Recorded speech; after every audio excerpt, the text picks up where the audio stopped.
Hi, it's Richard Hughes with the Hughes Law Firm, here with John Campbell. John is of counsel to our firm, and we're going to do another segment of our series entitled Solutions. Hello, John. Hello. We're going to be talking about gifts again. Gifts are a big problem in Medicaid planning, especially for folks who need to go into a nursing home now, and we're trying to work with the family and finances to figure out how we can get them benefits without running afoul of these gift rules. So we've got certain gifts that are okay, that are allowed, and we have certain gifts that are prohibited. So knowing the difference is step number one. Give me an example of a prohibited gift, a gift that will cause trouble down the road or when we're applying for Medicaid.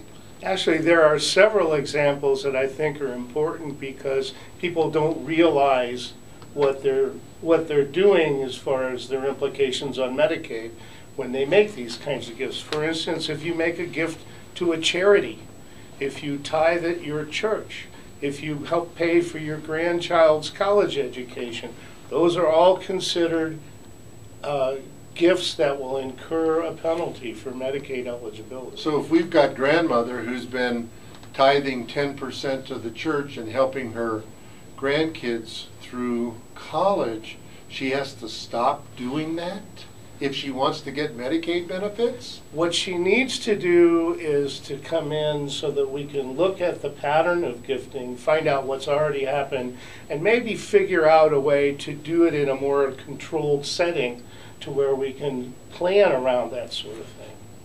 There are gifts that are disqualifying or problematic. They include tithing, helping grandkids, and so forth. What about these folks that come in and say, well, we're just going to give everything to our kids, and that way we'll be broke, and then we can qualify for Medicaid. They just want to make a lump sum of $50,000, $250,000, and think they can qualify. What's problematic about that? Well, problematic is that it's going to be penalized. The test under the Medicaid regulations is it a transfer of assets without fair consideration?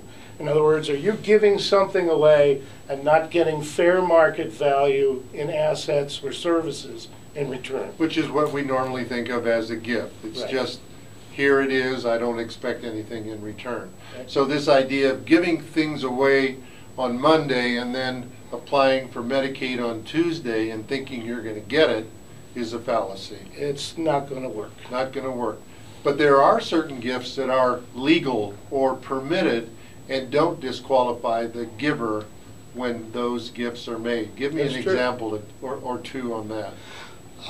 There are some gifts that are exempt from the penalty. For instance, gifts between spouses are not penalized. There are gifts that fall into the exemption for gifts to children who are either minor, blind, or disabled, your own children.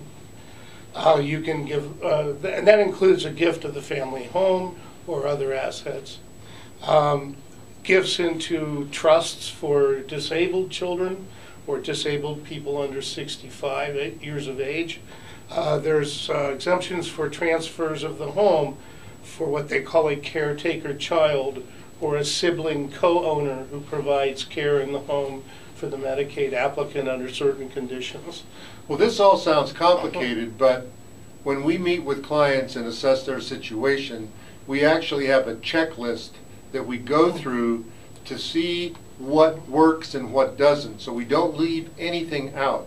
So when you come in and meet with John or other members of our staff that work in this Medicaid area, you will have the confidence and peace of mind of knowing that we're catching everything and that we've got a checklist that will make certain you are doing planning correctly and we're not leaving anything out.